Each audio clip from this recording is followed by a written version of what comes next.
तो आज हमारे पास है इंग्लिश चैप्टर 1 की एक पोम जो कि है dust of snow from class 10th NCERT. ये पोम लिखी है रॉबर्ट फ्रॉस्ट ने। तो देखते हैं इस पोम में क्या है। तो अब हमारे पास पहला स्टैंजा है, the window shook down on me the dust of snow from a hemlock tree. जिसका मतलब है जिस प्रकार एक क्रो ने मेरे ऊपर स्नो के एकदम टाइनी पार्टिकल, यहाँ पे डस्ट का मतलब मिट्टी से या किसी और चीज़ से नहीं है, डस्ट का यहाँ पे मतलब है स्नो के छोटे पार्टिकल्स, एकदम स्मॉल माइन्यूट पार्टिकल्स। और एक क्रो ने उस ऑथर के ऊपर हेमलॉक ट्री के ऊपर से एक स्नो गिराई है। एक हेमलॉक ट्री क्या होता है? हेमलॉक ट्री एक पॉइजनस ट्री है जिसकी डेफिनेशन आपकी एनसीईआरटी में भी है, अ पॉइजनस प्लांट और tree with small white flowers. तो देखते हैं स्टैंजा 2 क्या है। स्टैंजा 2 है, it has given my heart a change of mood and saved some part of a day I had rued. यानी कि जैसे ही उस क्रो ने ऑथर के ऊपर स्नो के पार्टिकल्स गिराए, वैसे ही उसका हार्ट मूड उसका चेंज हो गया और उसका जो डे जो वेस्ट हो रहा था, मतलब अभी तक वो डिप्रेशन में था, डिप्रेस था, उसका दिन वेस्ट हो रहा था, पर एक स्मॉल गेस्चर, एक क्रो का स्नो गिरा के उसका पूरा बाकी का बचा हुआ दिन सेव कर लिया। जैसे ही उसने स्नो गिराई, ऑथर का मूड चेंज हो गया, उसका मूड अच्छा हो गया और उसके दिन जो सोच रहा कि ख़राब जाएगा, सोच रहा था कि पूरा बर्बाद हो गया, वो अब दिन का कुछ हिस्सा बच गया। रूड यानी कि हेल्ड इन रिग्रेट, यानी कि सोच रहा था कि कुछ नहीं हो रहा, यानी कि बेकार जा रहा है, और या फिर दुख में हेल्ड इन रिग्रेट, जबकि क्रो के गेस्चर के बाद वो डे वेस्ट होने से बच गया।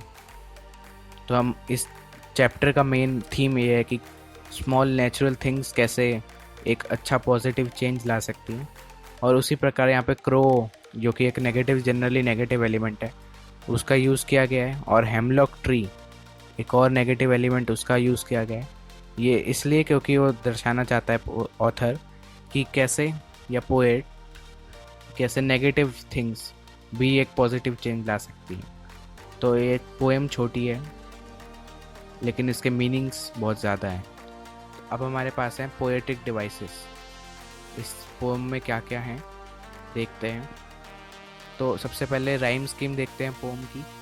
तो यहाँ पे क्रो एंड स्नो दोनों ए, मी एंड ट्री दोनों बी, क्योंकि दोनों राइम हो रहे हैं, मी एंड ट्री, क्रो और स्नो।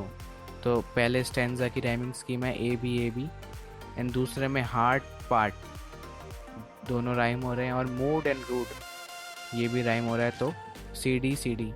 या फिर अगर आप इसको दोनों को पूरी पोएम का एक ही लिखना चाहें तो खाली ए बी सही है।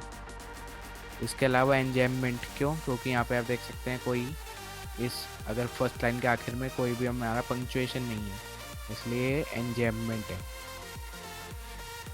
तीसरा पोएटिक डिवाइस है एलिट्रेशन, यानी कि रिपीटिशन ऑफ वर्ड। देख सकते हैं आप यहाँ की रिपीटिशन ऑफ करेक्टर या consonant, specially not vowel. Alliteration यानी कि रिपीटिशन ऑफ कॉन्सोनेंट। तो यहाँ पे हैज़ और हार्ट में एच, जो कि आपको यहाँ रेड से मार्क्ड है, हैज़ और हार्ट एक ही लाइन में एच की साउंड 2 बार आ रही है।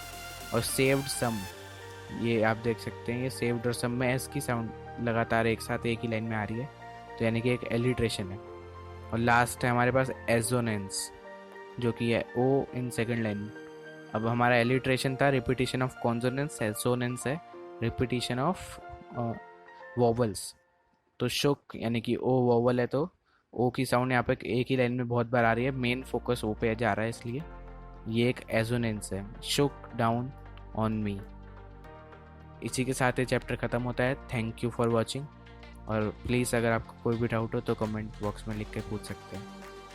इस चैप्टर के नोट्स PYQs आपको हमारी ऐप पर मिल जाएंगे, वहाँ जाकर देख सकते हैं। Thank you.